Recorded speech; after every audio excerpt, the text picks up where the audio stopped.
going on, Slow and Bro community? I just wanted to give you guys a few year update. I've had the channel since 2017, but I haven't really been posting as consistently as I have been recently over that entire time. So this is my 2014 370Z. It is Soho Supercharged. It's an incredible setup. I love the car. It's got about 115,000 miles on it now. I ended up buying it with about 93,000. So since 2019, I've put quite a few miles on it. Most of that was actually naturally aspirated. I did daily it for a large period of that amount of miles. So I'm just gonna answer a few questions that some people have had. Do I daily drive this car? No, I do not daily drive my boosted 370Z. However, I did daily drive it whenever it was naturally aspirated, and you absolutely can. Anyone who ever tells you you can't daily drive a 370Z is a fucking idiot. I mean, John daily drives his boosted 370Z to work every day. You know what I'm saying? Like, it's just one of those things where I guess it's really up to the person. Like, if you have a manual car, that in itself is kind of a challenge. Like, if you have a long commute. But for me, I've never had more than like a 17-minute drive to work. So it just, I don't know, it was just nice. It was nice waking up, getting that sweet sounding cold start, and then just going with no issues.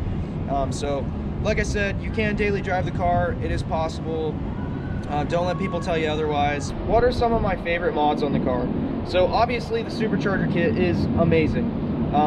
Another mod that I really like, it's probably my favorite mod on the entire car, is my Soho Cooler Works shifter. So Soho sells it, but Cooler Works is its own brand. It's a short shifter. It's amazing. It's incredibly notchy. Don't settle for anything less. I know it's a little pricey. It's like $600. They're made in Lithuania and then shipped over to Soho, who then ships it out to you. But I promise you guys, it is 100% worth the wait. So my actual other favorite mod is the Mori Moto headlights. I love the sequential turn signals where they just ride up. I just think that's beautiful. It's different. I know a lot more people have been buying them recently, and that's awesome too. Eventually I probably will buy a second set of headlights, just the standard 2015 to 20 or 2021 car had the black housings. I did really like that too, and I do, because it still looks like the old school Z cars with the you know, the round circle looking headlight bezel. How much money have I put into this car? Well, if you count everything I've ever done to it, it's probably close to about $20,000.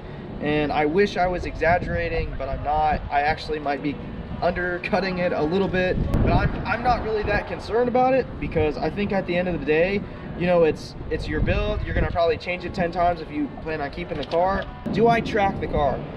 So no, I do not track the car, not at this time. So I do have a group. They do a lot of autocross. We do plan on going to the strip, but I did set this car up specifically to go down the strip fast.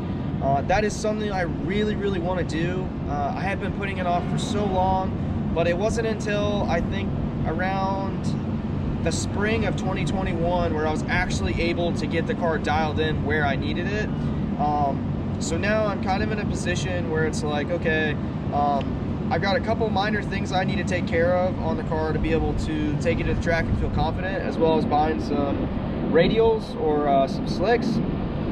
So it's a matter of time, and I'll obviously document all that and record it for you guys, and then make sure you guys get to see it.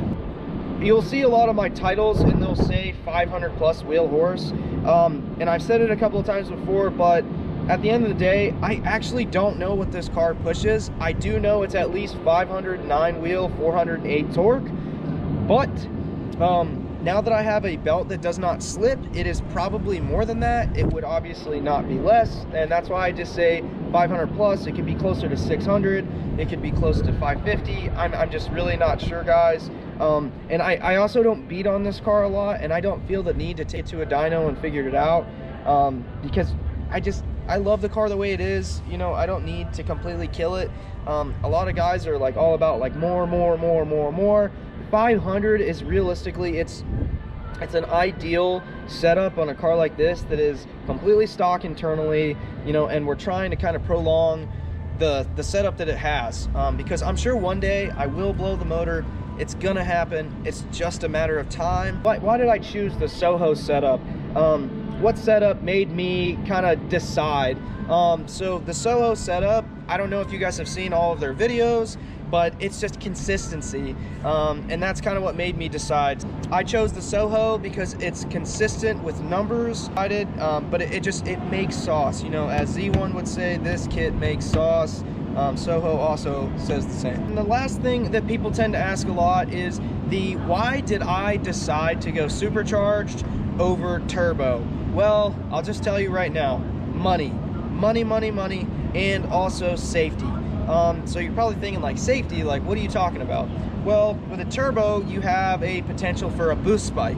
And with a supercharger, you don't have that same potential because it's boost driven. Okay, so, and I'm not saying that the turbo kits for the 370Z are like commonly known for having boost spikes or any of that craziness, but I did have a good friend who had a GTR, a Skyline, and he had a boost spike and ended up blowing his engine. And ever since then, if it doesn't come factory turboed, I don't even want to mess with it. It's too risky for me. I don't want to put thousands of dollars into something just for that to just disappear, all because of some mechanical error or issue that could have been resolved if we had known, or if we had been safer about it. And then with the supercharger, it's linear power. I don't have to worry about building that boost. I don't have to worry about, you know, waiting for it to kind of just be there. It's there immediately. It's immediate power, and it's nice. All right, so I'm gonna give you guys the best advice for 370Z owners on the internet. If you care about going fast and you want to modify your 370Z, I think that's amazing. You should 100% do it, and you should do it yourself, okay? I will help you guys. You hit me up on Instagram at Slow and Broke. You hit me up on YouTube in the comment section. I promise you I will be there to help you. I am in the military though, so I do get very busy. So if I don't reply right away, I promise I will help you down the road. I'll even FaceTime you and help you install whatever you got going on. Now, the advice is this. If you plan on modifying, if you plan on boosting this car, I need you to understand one thing. If you're gonna boost it eventually, stop doing naturally aspirated modifications. You are gonna save yourself probably in the realm of about $5,000 if you do full bolt-ons, right? And then you go to boost the car. You're gonna save yourself about 5 G's, okay? That's just figurative depending on what mods you do, okay? Now, if you wanna do, you know, bigger injectors, or you want to do some sort of exhaust, that's fine, right? If it's a supplementary mod for supercharging or turboing, then yeah, okay, I totally understand. Yeah, get after it, you know? This is the best advice you're going to get on YouTube.